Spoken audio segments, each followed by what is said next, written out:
the 20th anniversary of the 2001 terrorist attacks upon us, among those with still vivid memories are boat captains who ferried thousands to safety in the largest marine evacuation in history. News 12's Brian Donahue has the story of one of the rescuers for whom his time at Ground Zero was just the beginning of a painful but still hopeful journey. All I know is when I passed up the building, I saw this big gaping hole of flames. I didn't know it was a plane. I had no clue. All I knew was that one of the towers was on fire. On the morning of September 11, 2001, Tony Moyer was working as the captain of the New York Waterways ferry George Washington, running the Hoboken to Lower Manhattan route when terrorists struck the World Trade Center. Moyer and other ferry captains quickly began evacuating people from Manhattan. I worked till 3:30 in the morning. All I did was back and forth. New York Waterway had 21 boats working that day, ferried 150,000 people to safety.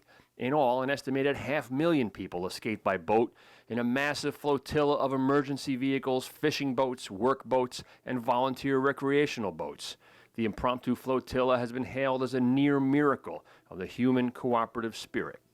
Moyer continued to work at Ground Zero for a year and a half, ferrying personnel and supplies to the workers and first responders doing recovery. And as a result, years later, he would need a miracle of his own. In 2018, he began finding it difficult to breathe. He was diagnosed with COPD and emphysema, conditions doctors attributed to the contaminated air at Ground Zero. He was given months to live, eventually relying on an oxygen tank. Finally, on July 2nd, 2021, he was put on the list for a double lung transplant.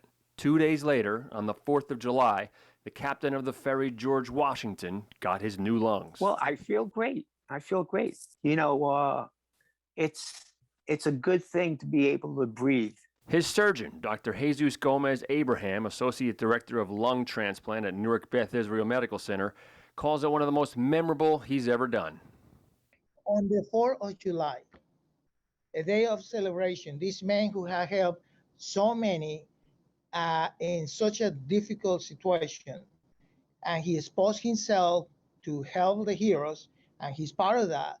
And 20 years later, he's being served and helped by the same community that he was helping too.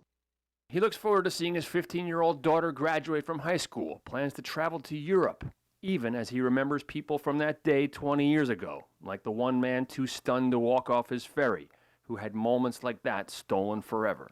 And he looked at me, you know, and he stared at me, past me, and he came out and he told me that he kept on trying to call his wife, but she's not answering him. And I felt so sorry for him and everything. And, you know, he ended up leaving the boat. And till this day, I still pray that he found her. I'm Brian Donahue. That's Positively New Jersey. Well, we are so thankful to all of the heroes like Moyer on that day. He is registered with the World Trade Center Health Program for those who suffer from illnesses related to their work at that site. More than 100 mariners who helped with the evacuation are currently enrolled.